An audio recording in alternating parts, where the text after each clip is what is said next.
سيئات أعمالنا من يهده الله فلا مضل له ومن يضلله فلا هادي له ونشهد أن لا إله إلا الله وحده لا شريك له أما بعد فأعوذ بالله من الشيطان الرجيم بسم الله الرحمن الرحيم ما كان محمد أبا أحد من رجالكم ولكن رسول الله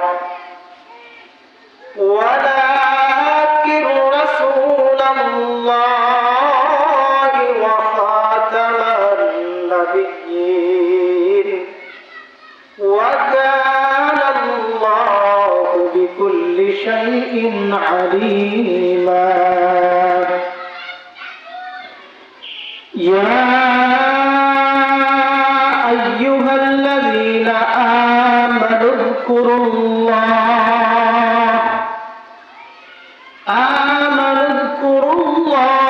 ذكرا كثيرا وسبحوه بكرة وأصيلا آمنت بالله صدق الله مولانا العظيم وصدق رسوله النبي الكريم ونحن على ذلك من الشاهدين والشاكرين والذاكرين والحمد لله رب العالمين قال النبي صلى الله عليه وسلم سبعة يذلهم الله تعالى في ظله يوم لا ظل إلا ظله الإمام العادل وشاب نشأ في عبادة الله ورجل قلبه معلق في المساجد ورجلان تحابا في الله اجتمعا عليه وتفرقا عليه ورجل ذكر الله خاليا ففاضت عيناه ورجل طلبته ذات منصب وجمال فقال إني أخاف الله ورجل تصدق إخفاء حتى لا تعلم شماله ما تنفق يمينه وقال عليه الصلاة والسلام إن الله وملائكته يصلون على النبي يا أيها الذين آمنوا صلوا عليه وسلموا تسليما اللهم صل على محمد وعلى آل محمد كما صليت على إبراهيم وعلى آل إبراهيم إنك حميد مجيد اللهم بارك على محمد وعلى آل محمد كما باركت على إبراهيم وعلى آل إبراهيم إنك حميد مجيد الحمد لله আল্লাহ তাআলার অসংখ্য অগণিত শুকরিয়া আমাদেরকে লালা চোখ দারুল কুরআন ইসলামিয়া মাদ্রাসার একটি মুবারক মাহফিল উপহার দিয়েছেন। রব্বুল আলামিনের কাছে দোয়া করি আল্লাহ তাআলা যেন মাহফিলকে দুনিয়া এবং আখিরাতের কামিয়াবির উসিলা হিসেবে কবুল করেন। আল্লাহ তাআলা আমাদেরকে এই মুবারক একটি মাহফিল দান করেছেন। সর্বপ্রথম আল্লাহ তাআলার শাহী দরবারে শুকরিয়া আদায় করি আলহামদুলিল্লাহ। দুরুদ এবং সালাম সরকারে দো আলম তাজদারে মদিনা, মদিনার বুলবুল হাবিবে রাসূল, মানবকুল যার জন্য বেকুল, সৃষ্টির মূল হযরত মুহাম্মদ মুস্তাফা সাল্লাল্লাহু আলাইহি ওয়াসাল্লাম এমন একটি বাগানে বসে আছি লালাচক দারুল কুরআন হাফিজিয়া ইসলামিয়া মাদ্রাসা। এই মাদ্রাসা আমাকে দান করেছে একটি মহান উপাধি, আর সেই উপাধির নাম হলো তালিবুল ইলম। সুতরাং এই মাদ্রাসা থেকে সর্বপ্রথম তালিবুল ইলম হিসাবে আমি মহান একটি উপাধি লাভ করেছি। আমি যে আয়াত পাঠ করেছি উক্ত আয়াতে রব্বুল আলামিন বলেন, মা কানা মুহাম্মাদুন আবা আহাদিন মির রিজালিকুম ওয়ালাকিন রাসূলুল্লাহ ওয়া খাতামান নাবিয়্যিন। সর্বপ্রথম কথা হলো আল্লাহ তাআলা মানব জাতির মুক্তির জন্য, পৃথিবীবাসীর মুক্তির জন্য, নাজাতের জন্য, মুসলমান ইমানদারদের মুক্তির জন্য দুইটি জিনিস আমাদেরকে দান করেছে। এই দুইটি জিনিসের প্রথমটি হলো কিতাবুল্লাহ, আল্লাহ তাআলার কালাম। দ্বিতীয়টি হচ্ছে রিজালুল্লাহ,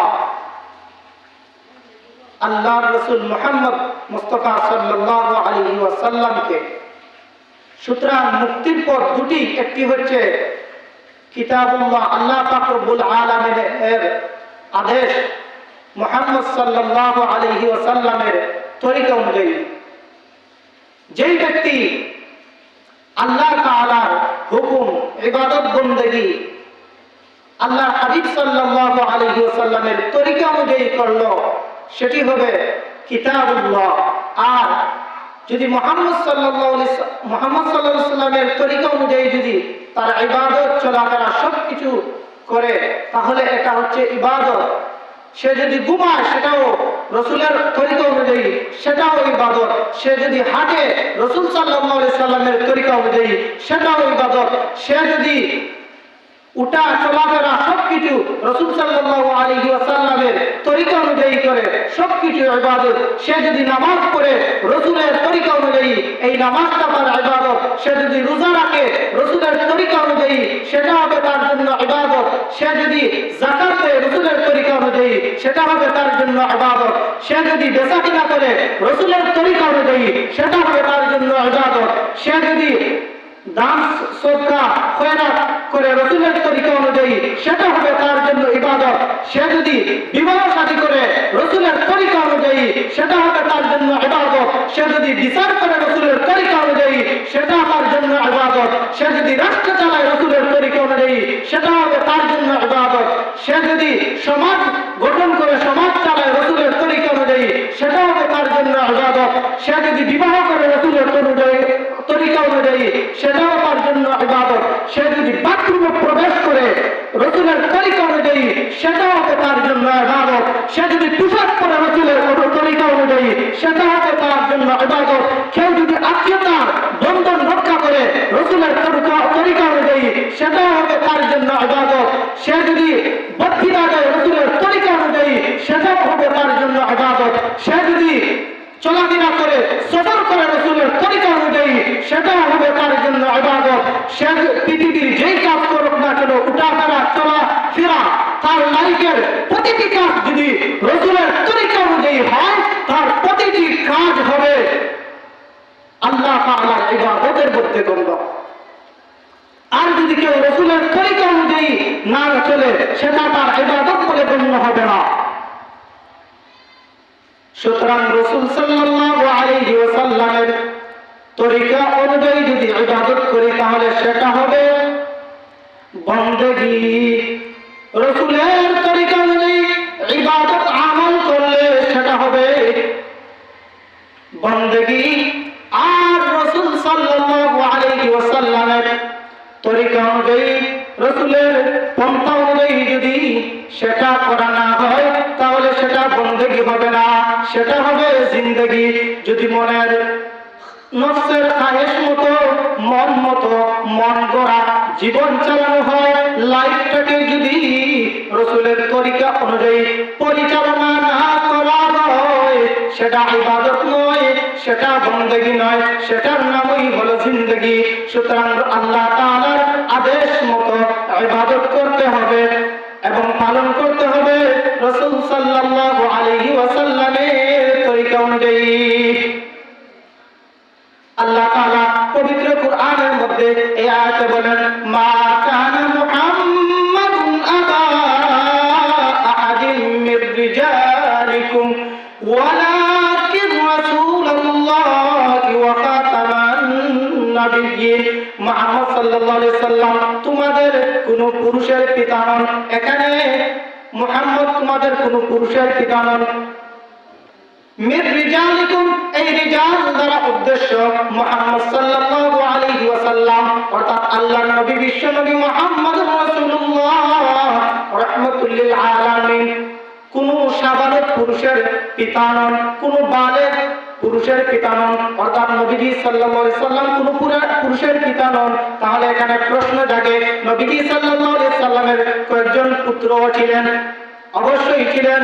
মুফাসসিরিনে কেরামগণ তাফসীরে মাআরিফুল কুরআনের মধ্যে এর ব্যাখ্যা করেছেন, মির রিজালিকুম, এখানে রিজাল দ্বারা উদ্দেশ্য নবী মুহাম্মদ সাল্লাল্লাহু আলাইহি সাল্লামের যারা সন্তান হয়েছেন তারা সাবালক হন নাই, তারা বালেগ হন নাই।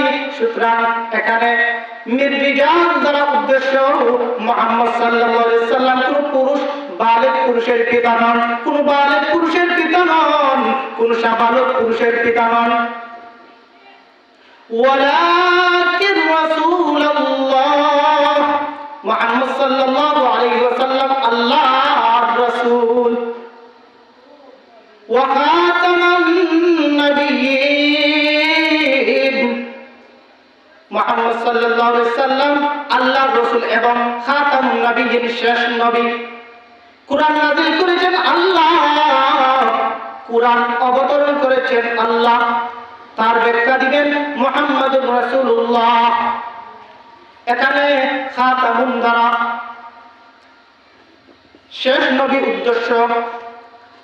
যারা কাদিয়ানী, যারা আল্লাহর নবী বিশ্ব নবী সাল্লাল্লাহু আলাইহি সাল্লামকে মানে না, তারা বলে এখানে খাতামুন অর্থ মোহর।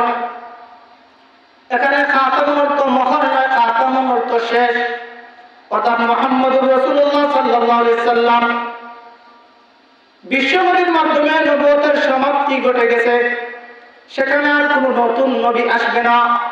খাতামুন দ্বারা এখানে শেষ, সর্বশেষ উদ্দেশ্য।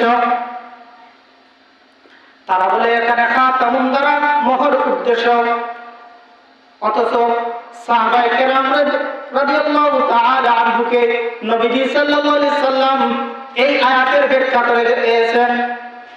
আগেই বলেছি, কুরআন নাযিল করেছেন আল্লাহ, এর ব্যাখ্যা দিবেন মুহাম্মদুর রাসূলুল্লাহ। এর ব্যাখ্যা মুহাম্মদুর রাসূলুল্লাহ সাল্লাল্লাহু আলাইহি সাল্লাম হাদিসের মধ্যে বলে দিয়েছেন, আনা খাতামুল আম্বিয়া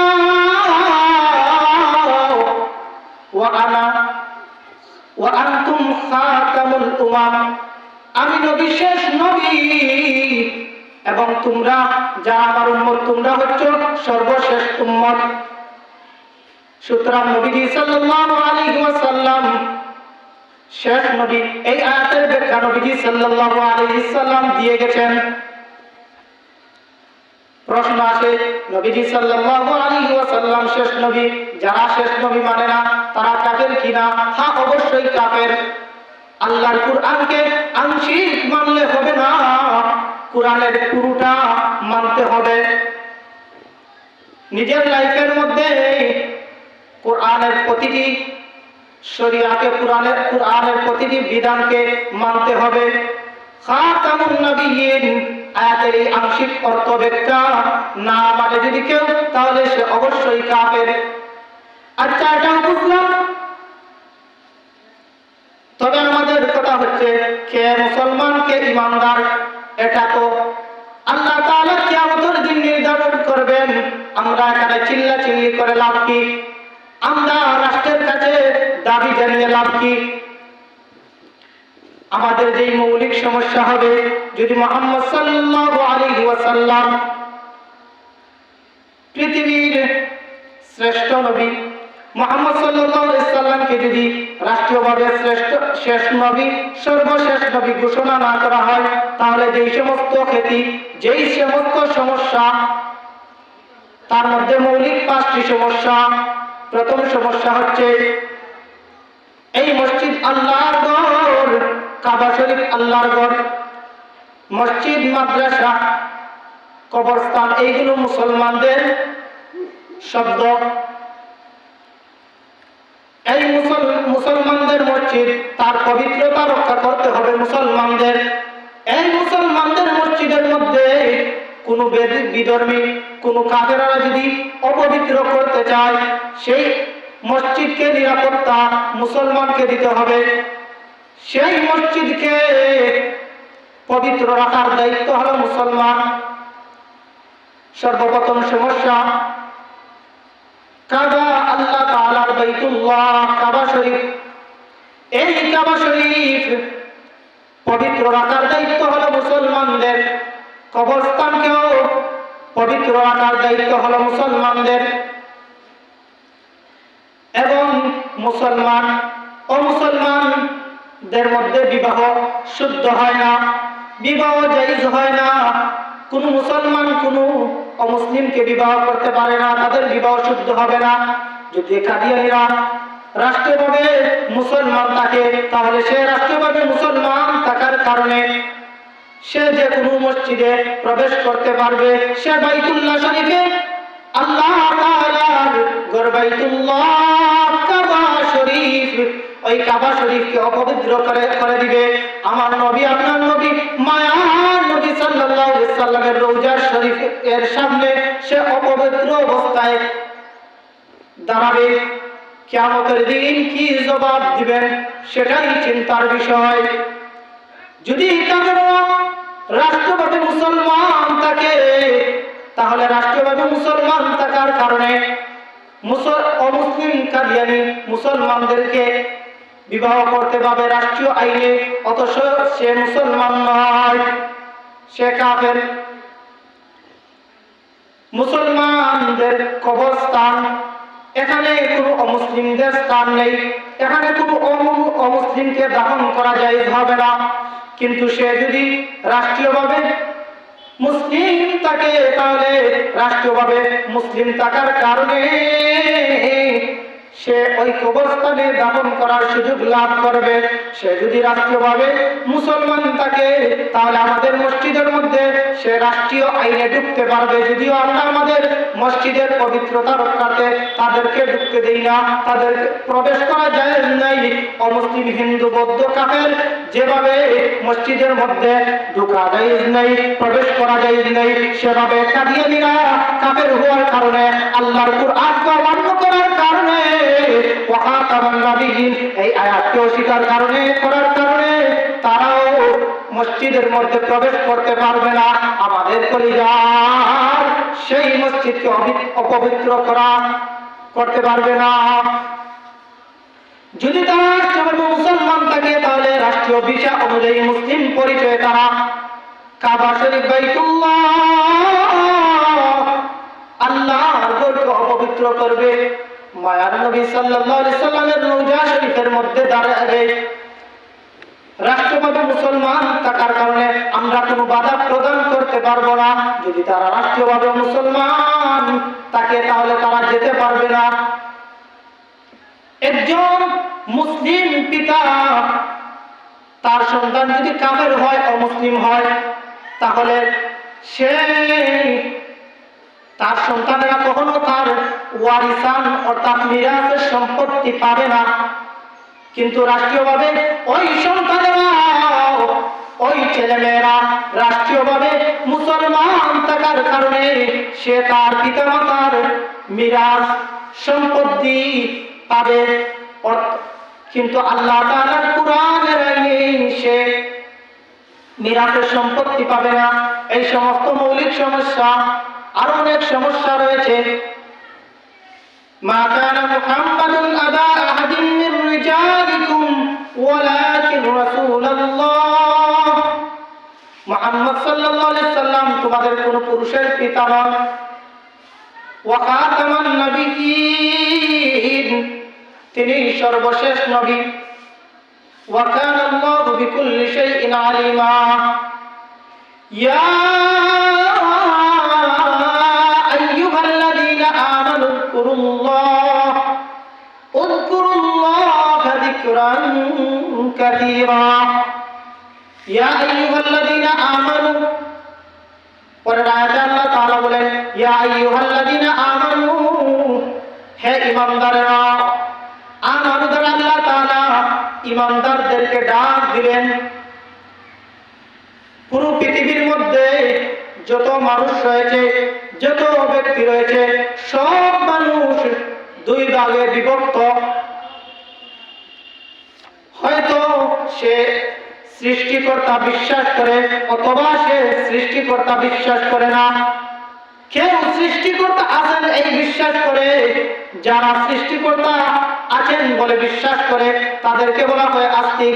আর যারা সৃষ্টিকর্তাকে বিশ্বাস করে না তাদেরকে বলা হয় নাস্তিক। আমাদের ভাষায় আমরা বলি নাস্তিক, কিন্তু আল্লাহ তাআলা বলেন এরা চতুষ্পদ জন্তুর থেকেও নিকৃষ্ট। উলাইকা কাল আনআম, উলাইকা কাল আনআম বাল হুম আযাল, উলাইকা হুমুল গাফিলুন। এরা চতুষ্পদ জন্তুর থেকেও নিকৃষ্ট। তো সারা পৃথিবীর, পুরো পৃথিবীর মানুষ দুই ভাগে বিভক্ত, একদল আস্তিক আর একদল নাস্তিক। যারা সৃষ্টিকর্তাকে বিশ্বাস করে তারাও বিভিন্ন দলে বিভিন্ন ভাবে বিভক্ত।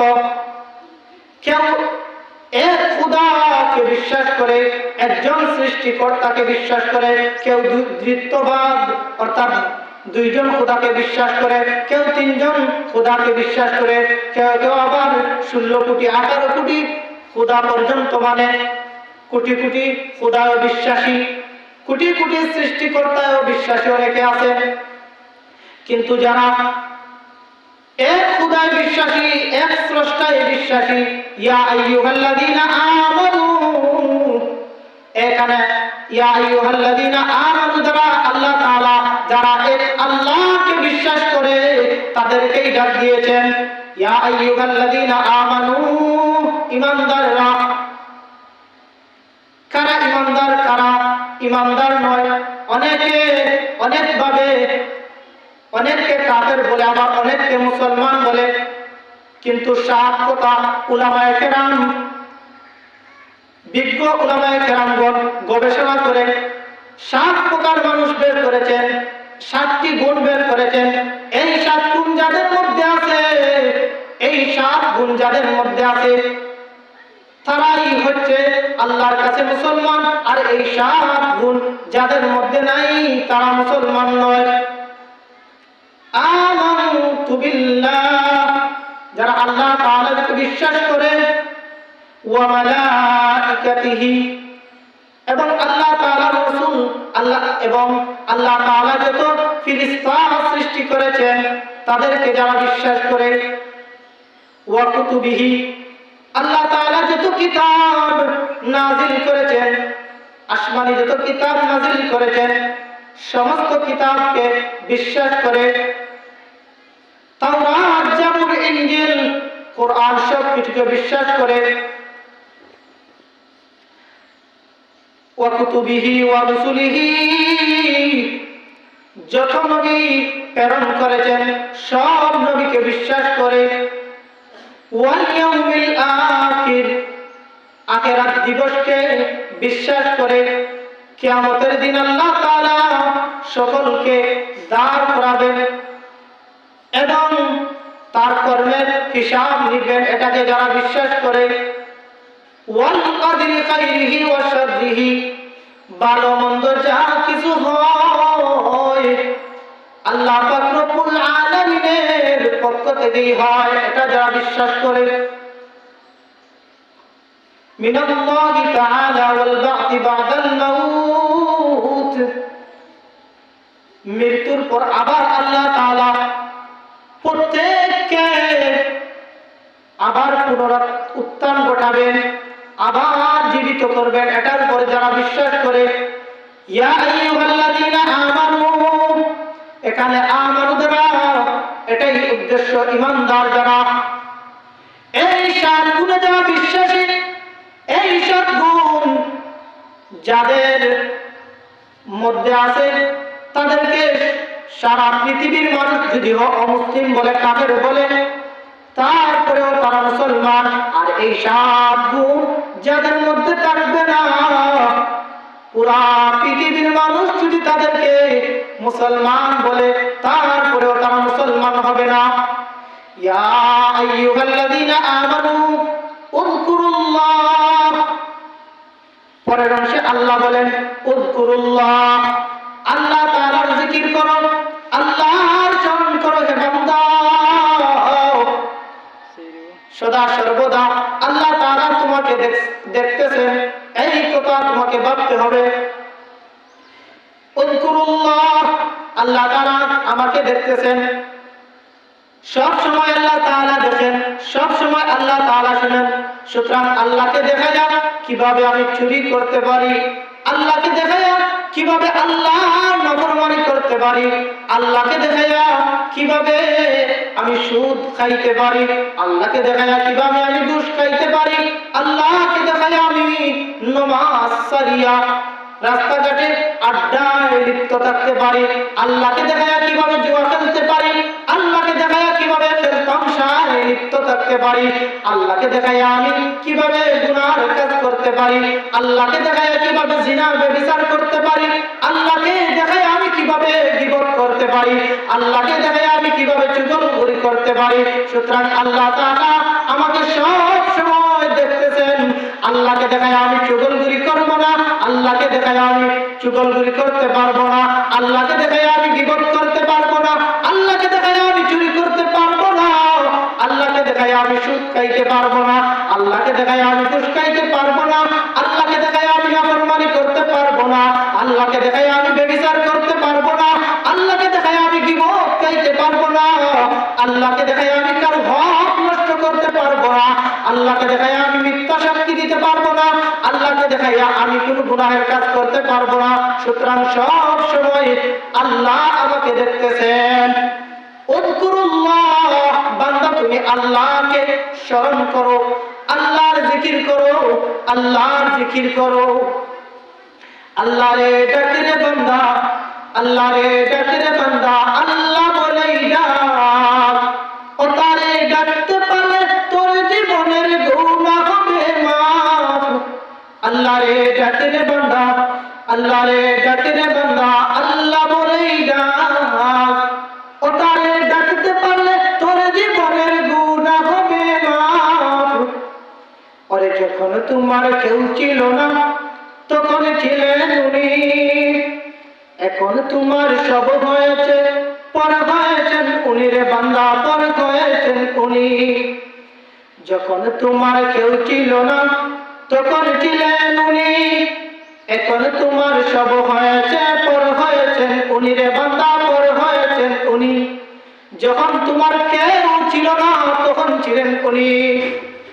যখন আমার হাত ছিল কিন্তু ধরতে পারতাম না, যখন আমার পা ছিল কিন্তু হাঁটতে পারতাম না, যখন আমার মুখের মধ্যে দাঁত ছিল না, যখন আমার চক্ষু ছিল কিন্তু দেখার অনুভূতিটা ছিল না, যখন আমার জ্ঞান ছিল কিন্তু জ্ঞানের সেই উপলব্ধিটা ছিল না, যখন আমার চক্ষু ছিল কিন্তু চক্ষু দ্বারা উপলব্ধি করতে পারতাম না, হাত দ্বারা ধরতে পারতাম না, এই হাত দ্বারা ধরাইলেন আল্লাহ, এই পা দ্বারা ধরাইলেন আল্লাহ, এই চোখ দ্বারা দেখাইলেন পৃথিবীর আলো বাতাস আল্লাহ। وَإِن تَعُدُّوا نِعْمَةَ اللَّهِ لَا تُحْصُوهَا আল্লাহ পাক রব্বুল আলামিন তার পবিত্র কোরআনের মধ্যে বলেন وَإِن تَعُدُّوا نِعْمَةَ اللَّهِ لَا تُحْصُوهَا আল্লাহ তাআলা তোমাদেরকে এত নিয়ামত দান করেছেন তোমরা গুণেও শেষ করতে পারবে না। ও বান্দা, তুমি কোন নিয়ামতকে গনে গনে শেষ করবে? তুমি তো রবের নিয়ামতের মধ্যে ডুবন্ত অবস্থায় আছো, তুমি তো আল্লাহর নিয়ামতের মধ্যে ডুবে রয়েছো, তুমি আল্লাহর নিয়ামতকে গণনা করে শেষ করতে পারবে না। ওয়া ইন তা'উদ্দু নি'মাতাল্লাহি লা তুহসুহা তুমি আল্লাহ তাআলার কোন নিয়ামতকে গুণে শেষ করতে পারবে না। বলছিলাম যখন তোমার কেউ ছিল না তখনই ছিলেন উনি, এখন তোমার সব হয়েছে, পর হয়েছেন উনি রে বান্দা, পর হয়েছেন উনি। আরে যখন তুমি ছোট্ট ছিলা, দাঁত ছিল না মুখে, তরল খাবার আল্লাহ তাআলা দিলেন তোমার মা জননীর বুকে, ভাইয়া মা জননীর বুকে।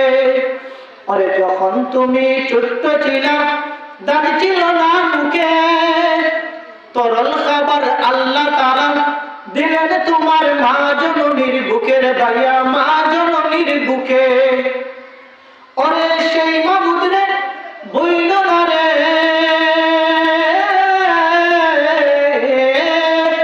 সেই আল্লাহ রে ভুইল না রে, জীবন থাকার দায় আল্লাহ রে ডাকি রে বান্দা, আল্লাহ রে ডাকি রে বান্দা, আল্লাহ বলেই ডাক, আল্লাহ রে ডাকি রে বান্দা, আল্লাহ বলেই ডাক। ওটারে ডাকতে পারে তোর জীবনের গুনাহ হবে না, ওটারে ডাকতে পারে তোর জীবনের গুনাহ হবে না। অর্থাৎ যখন আমরা একেবারে অসহায় ছিলাম, যখন খানার জন্য কান্না করতাম, তখন আল্লাহ তাআলা মায়ের অন্তরের মধ্যে, কলবের মধ্যে এমন একটি অনুভূতি দান করেছেন, তোমার কান্না দেখে মা বুঝতে পারতো ছেলেটা খাওয়ার জন্য কান্না করছে। উযকুরুল্লাহ, আল্লাহ তাআলাকে স্মরণ করো বান্দা, তুমি আল্লাহকে স্মরণ করো। সেই ছোট্টবেলায় আল্লাহ তাআলা কিভাবে তোমার এই সমস্ত নিয়ামত দ্বারা ভরপুর করে দিয়েছেন। সুতরাং এই আল্লাহর নাফরমানি তুমি করো না, আল্লাহকে স্মরণ করো। আল্লাহ কোরআনের অন্য আয়াতে বলেন ফাযকুরুনি আযকুরকুম ওয়াশকুরুলি ওয়ালা তাকফুরুন। আল্লাহকে যদি আল্লাহ বলেন আমাকে যদি আমাকে যদি তুমি স্মরণ করো, আমিও তোমাকে স্মরণ করব। গজল শুধু সুরের জন্য নয়, তোমাকে ডাকি যদি একবার আল্লাহ, আমাকে কাছে টানো বারবার। তোমাকে ডাকি যদি একবার আল্লাহ, আমাকে কাছে টানো বারবার। সুতরাং আল্লাহ তাআলাকে এই গজলের মধ্যে মেসেজ, আল্লাহ তাআলাকে যদি একবার ডাক দেওয়া হয়, আল্লাহ তাআলার রহমতের দিকে, আল্লাহ তাআলার মাগফিরাতের দিকে যদি এক কদম আগানো হয়, আল্লাহ পাক রব্বুল আলামিন 7 কদম তোমার দিকে আগাবে। উযকুরুল্লাহ, আল্লাহ তাআলার জিকির করো বান্দা, আল্লাহ তাআলার জিকির করো। সাহাবায়ে কেরাম রিদওয়ানুল্লাহি আজমাইন কেমন ছিলেন? সাহাবায়ে কেরাম কেমন ছিলেন? তাদের আমল কেমন ছিল? সাহাবায়ে কেরাম তারা আখিরাতের কাজ সর্বদা করতেন, সব সময় আখিরাতের কাজ করতেন, আখিরাত নিয়ে ফিকির করতেন। আমাদের তো ফিকির নাই। খেল তামশায় মত্ত, খেল তামশায় লিপ্ত, আড্ডা বিদ্রুপের মধ্যে সময় যাইতেছে, ক্রামবোর্ডের মধ্যে সময় যাইতেছে, বান্দার নামাজ পড়ার সময় নাই। ফেসবুক সময় পায়, ইউটিউব সময় পায়, টিকটক, ফ্রি ফায়ার, এই সেই সব কিছু সময় পায়, কিন্তু সময় যে আল্লাহ দান করলেন সেই আল্লাহ সময় পায় না। মানুষ বড়ই নিমুখ হারাম, মানুষ বড়ই নিমুখ হারাম, মানুষ বড় জালিম। জালিম যদি না হইতো তাহলে এমন নিমুখ হারামি করতো না। যেই আল্লাহ সময় দিলেন, যেই আল্লাহ রাত্রি দিলেন, যেই আল্লাহ দিন দিলেন, সেই আল্লাহকে সময় দেওয়ার জন্য রাত্রিতেও সময় পায় না, ব্যস্ত থাকে, দিনের মধ্যেও ব্যস্ত থাকে। আহারে, আল্লাহকে সময় দেওয়ার সময় তুমি পাও না। অথচ সুলাইমান আলাইহিস সালাতু ওয়াস সালাম রাহমাতুল লিল আলামিনের যুগের, পূর্বের যুগের নবী সুলাইমান আলাইহিস সালাতু ওয়াস সালাম পুরো পৃথিবীর সম্রাট ছিলেন, পুরো পৃথিবীর প্রাইম মিনিস্টার ছিলেন হযরত সুলাইমান আলাইহিস সালাতু ওয়াস সালাম। কিন্তু রবকে ভুলেন নাই, আল্লাহকে ভুলেন নাই। কিন্তু আমরা সামান্য ব্যস্ততার মধ্যে, সামান্য ফেসবুকের মজা পেয়ে, সামান্য ইউটিউবের মজা পেয়ে, সামান্য খেল তামশার মজা পেয়ে আমার রবকে ভুলে যাই।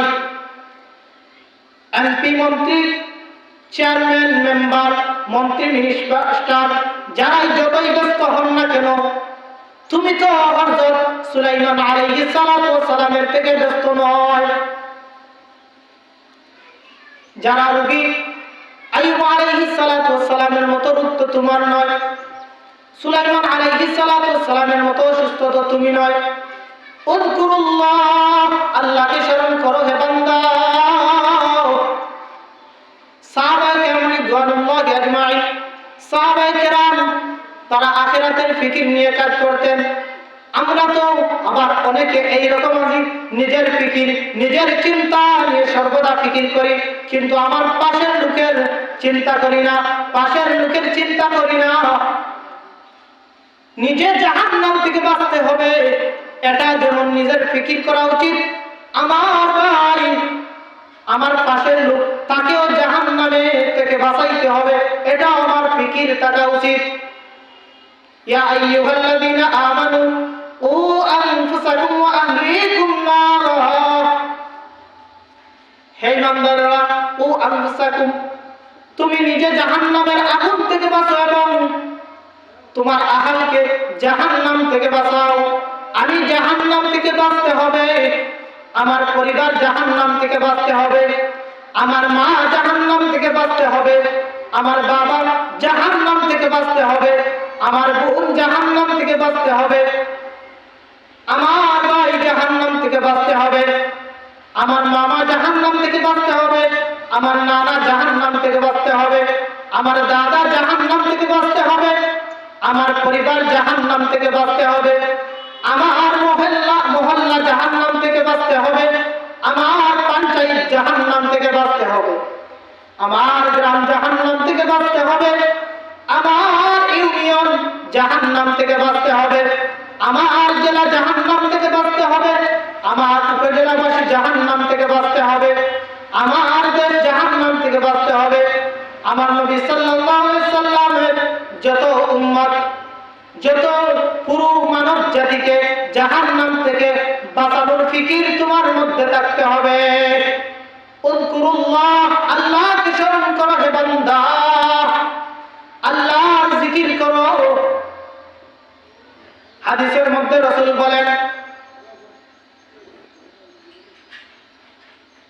সাবাতুন ইউযিল্লুহুমুল্লাহু তাআলা ফি যিল্লিহি ইয়াওমা লা যিল্লা ইল্লা যিল্লুহ, কিয়ামতের দিন আরশের ছায়া ব্যতীত কোনো ছায়া থাকবে না, আরশের ছায়া ব্যতীত কোনো ছায়া থাকবে না। আল্লাহর ছায়া ব্যতীত কোনো ছায়া থাকবে না। সেই ছায়ার মধ্যে 7 শ্রেণীর ব্যক্তি সেখানে আশ্রয় গ্রহণ করবে, এই ছায়া উপভোগ করবে 7 শ্রেণীর ব্যক্তি। ইমামুন আদিল, ন্যায়পরায়ণ বাদশা। এখানে শুধু পুরুষদের কথা বলা হয় নাই, শুধু বাচ্চার কথা বলা হয় নাই। এই হাদিসের ব্যাখ্যার মধ্যে বলা হয়েছে ইমামুন আদিল, ইমামুন আদিল, ন্যায়পরায়ণ বাচ্চা। তার মানে মহিলারা বাদ যাবে না, না। যে সমস্ত মহিলারা ঘরের সংসারকে ন্যায়পরায়ণতার সাথে, ইনসাফের সাথে পরিচালনা করবে, যেই সমস্ত মহিলারা তাদের সন্তানদেরকে দ্বীনি তালিমের মধ্যে গড়ে তুলবে, নামাজ শিখাবে, রোজা শিখাবে, আযান শিখাবে, তার সন্তানকে ইসলাম শিক্ষা দিবে, ইসলামের বুনিয়াদ তৈরি শিক্ষা দিবে, খলিফাদের সাহাবায়ে কেরামদের জীবনী শোনাবে, সাহাবায়ে কেরামের জীবনী শোনাবে, বিশ্ববিখ্যাত মনীষীদের কাহিনী তাদেরকে শোনাবে। যে সমস্ত মহিলা ইনসাফের সাথে তার সংসারকে চালাবে, তারাও ইমামুন আদিলের অন্তর্ভুক্ত। যেই সমস্ত বিচারকগণ সমাজের মধ্যে বিচার করেন, তারাও ইমামুন আদিলের অন্তর্ভুক্ত। যেই সমস্ত চেয়ারম্যান মেম্বার, যেই সমস্ত উপজেলা জেলা বিভাগের দায়িত্বরত ব্যক্তিবর্গ আছেন, তারাও যদি ইমামুন আদিল, ন্যায়পরায়ণতার সাথে বিচার করে, তাহলে তারাও কিয়ামতের ময়দানে আরশের নিচে ছায়া পাবে। ওয়াশাবুন নাশাআ ফি ইবাদাতিল্লাহ, যে সমস্ত যুবকেরা যুবক বয়সে আল্লাহর ইবাদত করবে, তারাও আল্লাহ তাআলার আরশের নিচে ছায়া পাবে। যুবক থাকা অবস্থায় সময়টা বড় ভয়ঙ্কর, সময়টা বড় দামি, সময়টা বড় দামি। এই সমস্যা যৌবন একটা আগুন, এই আগুন কোন যুবক যদি তার ইজ্জত আবরু, তার চরিত্রকে সংরক্ষণ করে রাখতে পারে, তাহলে সে যেই দোয়া করবে রব্বুল আলামিন তার সমস্ত দোয়া কবুল করে নেবেন। ওয়াশাবুন নাশাআ ফি ইবাদাতিল্লাহ, যেই যুবক যৌবনকালে আল্লাহর ইবাদতে কাটিয়ে দিবে, ওই যুবক আরশের নিচে স্থান পাবে। ওয়া রাজুলুন কলবুহু মুআল্লাকুন ফিল মাসাজিদ, যেই ব্যক্তির মসজিদের সাথে সম্পর্ক রয়েছে, এখানেও বিভিন্ন ধরনের ব্যাখ্যা রয়েছে। যেই ব্যক্তি মসজিদে নামাজ পড়ার পর আবার এক ওয়াক্ত শেষ হওয়ার পর ফজরের নামাজ শেষ হয়েছে, জোহরের নামাজের ওয়াক্তের জন্য অপেক্ষা করবে, জোহরের নামাজ শেষ করেছে, সে আসরের নামাজের ওয়াক্তের জন্য অপেক্ষা করেছে, আসরের নামাজ শেষ হয়েছে, সে মাগরিবের নামাজের ওয়াক্তের জন্য অপেক্ষা করবে, মাগরিবের নামাজের সমাপ্ত ঘটিয়েছে, তখন সে এশার নামাজের জন্য অপেক্ষা করবে, এশার নামাজ শেষ করেছে, সে আবার ফজরের নামাজের জন্য ইন্তজার অপেক্ষা করবে। এমন ব্যক্তি ওয়ারাজুলুন কলবুহু মুআল্লাকুন ফিল মাসাজিদ, মসজিদের সাথে সম্পর্ককারী ওই ব্যক্তি আল্লাহ তাআলার আরশের নিচে স্থান পাবে। যেই ব্যক্তি মসজিদের সাথে সম্পর্ক রাখে, এই দল অন্তর্ভুক্ত যারা মসজিদের মধ্যে দান সদকা করে, যারা মসজিদের সৎ পরামর্শ দেয়, যারা মসজিদের মধ্যে নামাজ আদায় করে, মসজিদের হককে পরিপূর্ণভাবে আদায় করে। ওয়ারাজুলুন কলবুহু মুআল্লাকুন ফিল মাসাজিদ, তারাও কিয়ামতের দিন আরশে আজিমের নিচে স্থান পাবে। ওয়ারাজুলান তাহাব্বা ফিল্লাহ ইজতামা আলাইহি ওয়া তাফাররাকা আলাইহি, ওয়ারাজুলান তাহাব্বা ফিল্লাহ, যারা আল্লাহ তাআলার জন্য একত্রিত হয়। ওয়ারাজুলান তাহাব্বা ফিল্লাহ, যারা আল্লাহ তাআলার জন্য একত্রিত হয়। ওয়ারাজুলান তাহাব্বান ফিল্লাহ ইজতামা আলাইহি ওয়া তাফাররাকা আলাইহি, এবং যারা আল্লাহ তাআলার জন্য সম্পর্ককে ছিন্ন করে আলাদা হয়। ورجلان تحابا بالله اجتمعا عليه وتفرقا عليه তারাও আরশের নিচে স্থান পাবে। যারা আল্লাহর জন্য একত্রিত হয়, যারা আল্লাহর জন্য বিচ্ছিন্ন হয়, তারাও কিয়ামতের দিন আরশে আজিমের নিচে স্থান পাবে। ورجل ذكر الله خاليا ففاضت عيناه যারা নীরবে আল্লাহর কাছে কান্না করে এবং অশ্রু জড়ায়, যারা নীরবে চোখের পানিতে নাকের ডগা ভিজায়, যারা নীরবে অশ্রু জড়ায়, তারাও কিয়ামতের দিন আল্লাহ তাআলার আরশের নিচে স্থান পাবে। ওয়ারাজুলুন যাকারাল্লাহ রাত্রের আঁধারে অন্ধকারে নির্জনে একা একা যারা আল্লাহর কাছে চায়, যারা নির্জনে তাহাজ্জুদের নামাজে দাঁড়িয়ে আল্লাহর কাছে প্রার্থনা করে, ওগো মালিক, জীবনের মধ্যে যত ভুল ত্রুটি করেছি, যত গুনাহ করেছি, আল্লাহ সব কিছু মাফ করে দাও। ওগো মাওলা কারীম আল্লাহ, ইয়া আরহামার রাহিমিন, ইয়া আরহামার রাহিমিন, ইয়া আরহামার রাহিমিন তিনবার যদি বলা হয়, তোমার হাবিব বলেছেন, ওই ব্যক্তির ডাক আরশের মধ্যে চলে যায়, আরশে আজিম কম্পন শুরু হয়ে যায়। আরশে আজিমের মধ্যে যতক্ষণ পর্যন্ত রব্বুল আলামিন জবাব না দিবেন, ওগো আল্লাহ, আমি ইয়া আরহামার রাহিমিন তিনবার বলে তোমাকে ডাক দিলাম, গুনাহ মাফের উদ্দেশ্যে তোমাকে ডাক দিলাম, ওগো আল্লাহ, জিন্দেগীর তামাম গুনাহ মাফ করে দাও। ওগো আল্লাহ, তুমি অনেক বড় বড় অপরাধীকে ক্ষমা করে দিয়েছো। ওগো আল্লাহ, তুমি বড় বড় গুনাহগারদের গুনাহ মাফ করে দিয়েছো। ওগো আল্লাহ,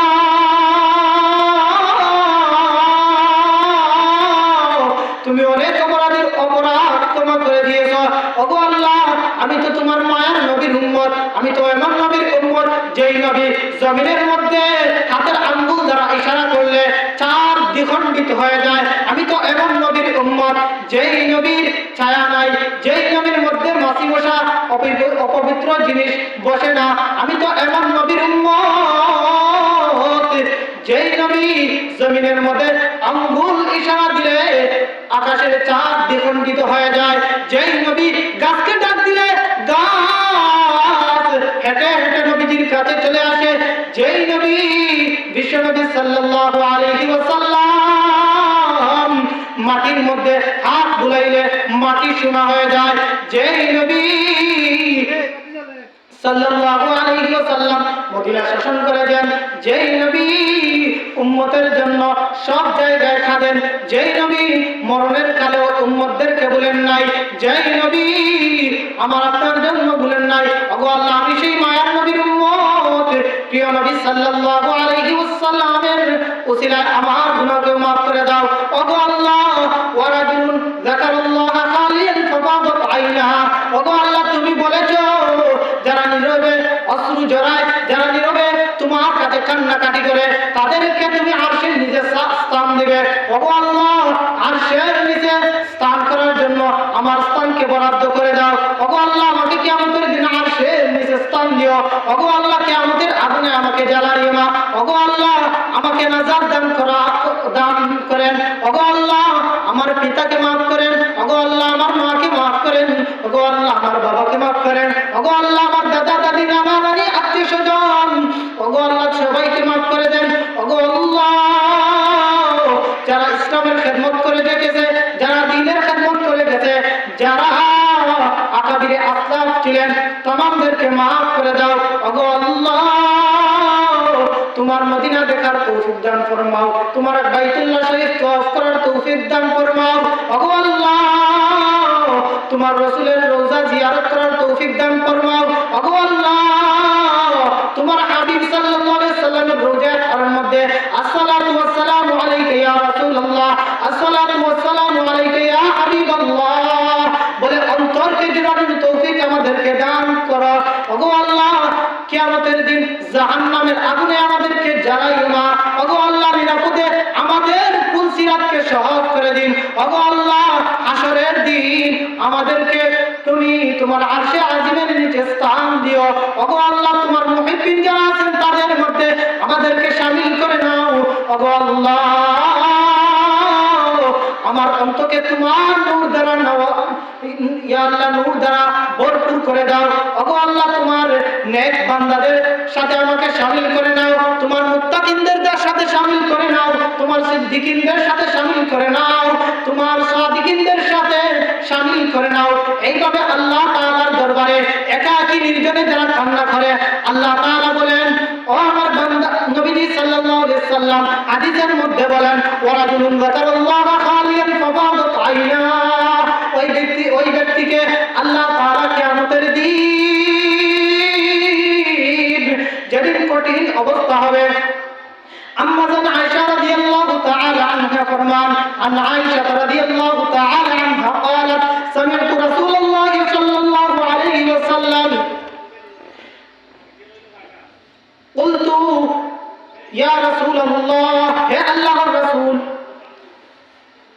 রাসূল সাল্লাল্লাহু আলাইহি ওয়াসাল্লামের কে জিজ্ঞাসা করলেন আয়েশা রাদিয়াল্লাহু তাআলা আনহাকে, আল্লাহ নবী সাল্লাল্লাহু আলাইহি ওয়াসাল্লাম বলেন, ইয়াকুলু ইহশারুন নাস ইয়াওমাল কিয়ামাতি হুফাতান উরাতান গুরলা, কিয়ামতের দিন মানুষেরা পায়ে জুতা থাকবে না, শরীরে পোশাক থাকবে না, পোশাকবিহীন ভাবে, জুতাবিহীন ভাবে নগ্ন অবস্থায় কিয়ামতের ময়দানে দাঁড়াবে। আম্মা জান আয়েশা সিদ্দিকা রাদিয়াল্লাহু তাআলা আনহা বলেন, ওগো আল্লাহর রাসূল, পুরুষ এবং মহিলা তারা কি একত্রিত ভাবে থাকবে? আমাদের কি লজ্জা হবে না? নবী পাক সাল্লাল্লাহু আলাইহি সাল্লাম বলেন, আল আবু আশাদু মিনহুম আইয়ামুরা বা'দুহুম ইলা বা'দ, সেদিন এমন কঠিন অবস্থা হবে, এমন ভয়ানক অবস্থা হবে, কেউ কারো লজ্জাস্থানের দিকে তাকানোর মতো ফুরসত পাবে না, এইরকম অবকাশ তারা পাবে না, এমন কঠিন অবস্থা। ওগো আল্লাহ, এই অবস্থায় তুমি আমাকে আরশে আজিমের নিচে স্থান দিও। ওয়ারাজুলুন যাকারাল্লাহ খালিয়ান ফাফাদাত আইনা,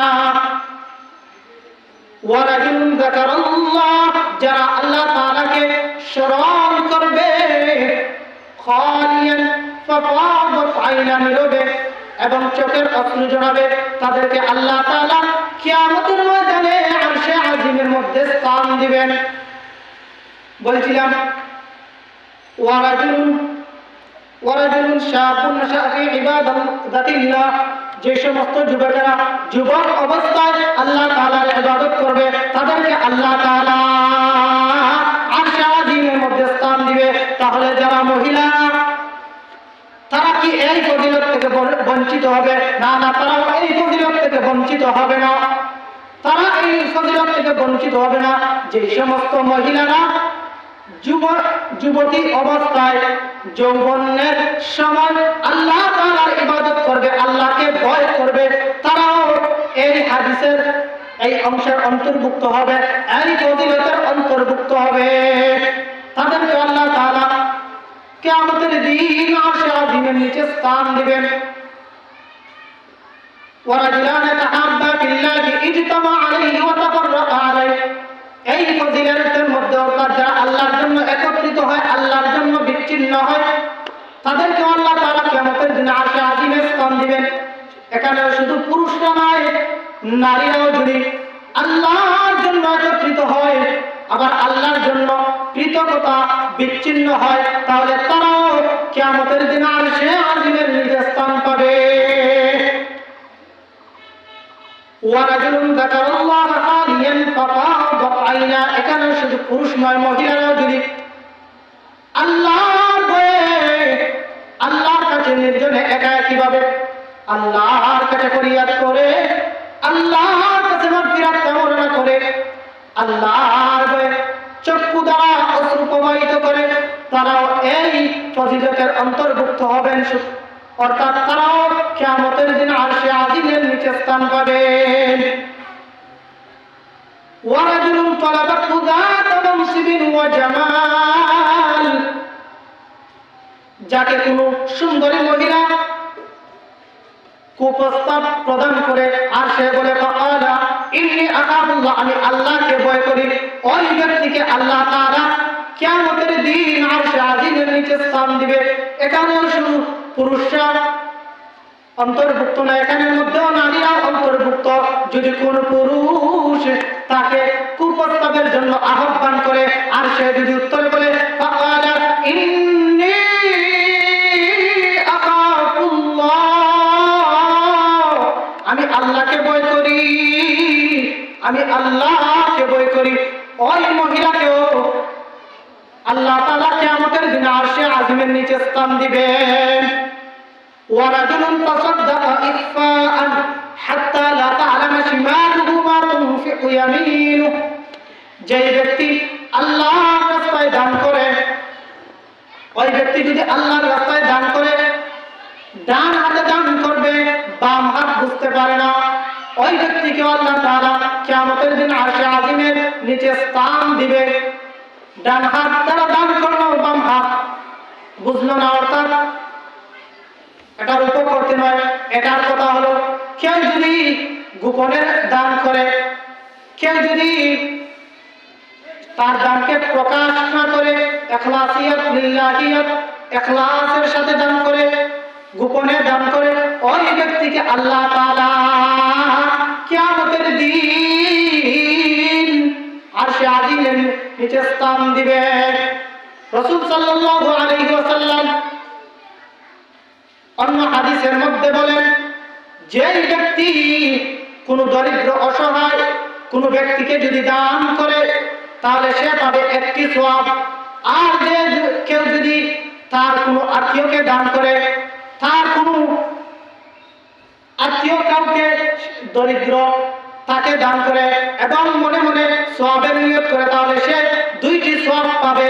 একটি হচ্ছে আত্মীয়তা রক্ষার সওয়াব, আত্মীয়তা রক্ষা করার একটি সওয়াব, এবং অন্যটি হলো সদকা করার সওয়াব। সুতরাং যাদের আত্মীয় আছে, তাদের কাছে যারা, তাদেরকে দান করলে দুইটি সওয়াব, এই ফজিলত বেশি। কাছে যারা রয়েছে তাদেরকে দান করতে হবে। ইয়া আইয়ুহাল্লাযীনা আমানু যকুরুল্লাহ, উযকুরুল্লাহ, আল্লাহ তাআলাকে স্মরণ করো, আল্লাহ তাআলার জিকির করো। যিকরান কাসীরা, আল্লাহ তাআলা যিকরান কালিলা বলেন নাই, যিকরান কাসীরা, অধিক স্মরণ করো। আল্লাহ তাআলার জিকির কম করলে হবে না, বেশি বেশি করতে হবে। হাঁটতেও বলতে হবে লা ইলাহা ইল্লাল্লাহ সুবহানাল্লাহ ওয়ালহামদুলিল্লাহ লা ইলাহা ইল্লাল্লাহ। রাসূল সাল্লাল্লাহু আলাইহি ওয়াসাল্লাম এমন একটি কালিমার কথা বলে দিয়েছেন, মুসলমান ইমানদাররা, আমার মহিলা মা বোনদেরকে বলতেছি, এই যে কালিমা, কালিমাতান হাবিবাতান ইলার রহমান, দুইটি কালিমা জবানের মধ্যে খুবই হালকা, কিন্তু মিজানের দিন আল্লাহ তাআলা যখন ওজন করবেন, ওই ওজনের মধ্যে হালকা হবে না। সেই দুইটি কালিমা কি? সেই দুইটি কালিমা হলো কালিমাতান হাবিবাতান ইলার রহমান।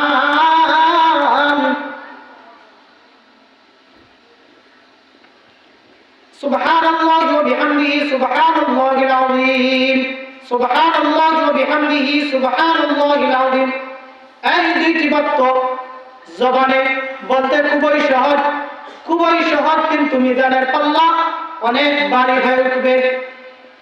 উযকুরুল্লাহ যিকরান কাসীরা, আল্লাহ তাআলাকে স্মরণ করো, আল্লাহর জিকির করো। যিকরান কাসীরা, অধিকভাবে স্মরণ করো, বেশি বেশি করে আল্লাহ তাআলার জিকির করো। ওয়াসাব্বিহুহু বুকরাতান ওয়া আসীলা, সকাল এবং সন্ধ্যায় আল্লাহ তাআলার তাসবিহ পাঠ করো, আল্লাহ তাআলার পবিত্রতা বর্ণনা করো। সকাল এবং সন্ধ্যায় আল্লাহ তাআলার পবিত্রতা বর্ণনা করো।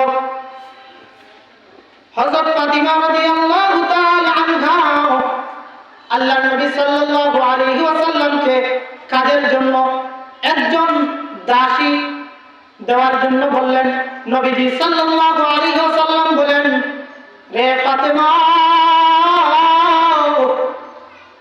আল্লাহর নবী উনার কলিজার টুকরা, কলিজার দুলাল ফাতিমা রাদিয়াল্লাহু তাআলা আনহাকে বলেন, রে ফাতিমা, আমি কি তোমাকে দাসী দেওয়ার চেয়েও উত্তম কোন জিনিস দিব? তোমাকে কি দাসী দেওয়ার চেয়ে উত্তম কোন জিনিস দিব? ফাতিমা রাদিয়াল্লাহু তাআলা আনহা বলেন, আব্বাজান বলেন আমাকে কি দিবেন? যদি দাসীর চেয়ে উত্তম কোনো কিছু দেন তাহলে দিয়ে দেন। নবী পাক সাল্লাল্লাহু আলাইহি ওয়াসাল্লাম ফাতিমা রাদিয়াল্লাহু তাআলা আনহা বলেন, তবে নামাজের পরে সুবহানাল্লাহ 33 বার, আলহামদুলিল্লাহ 33 বার, আল্লাহু আকবার 34 বার বলবা। সুবহানাল্লাহ 33 বার, আলহামদুলিল্লাহ 33 বার, 34 বার আল্লাহু আকবার।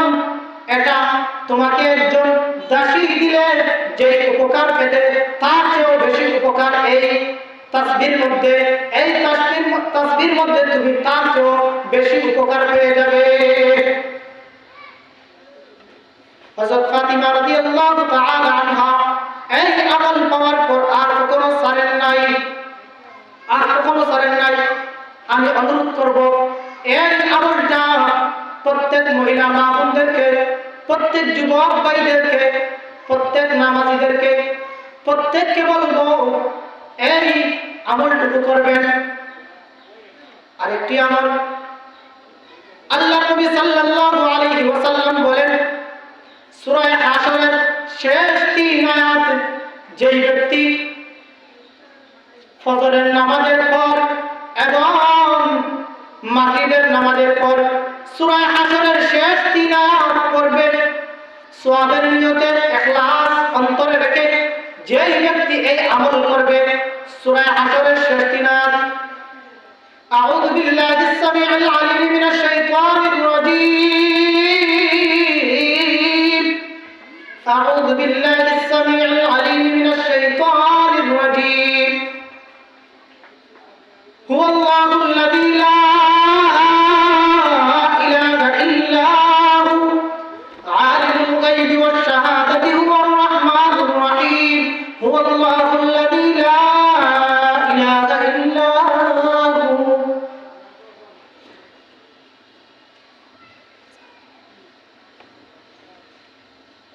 এই আমল যে করবে, নবীজি সাল্লাল্লাহু আলাইহি সাল্লাম বলেন যে ফজরের সময় করবে, ফজর থেকে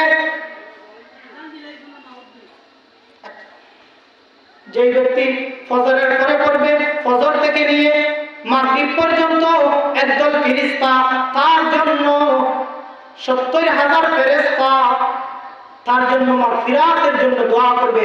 আর যেই ব্যক্তি মাগরিবের সময় এই তাসবিহ পাঠ করবে, মাগরিব থেকে নিয়ে ফজর পর্যন্ত মাগফিরাতের জন্য 70,000 ফেরেশতা তার জন্য দোয়া করবে।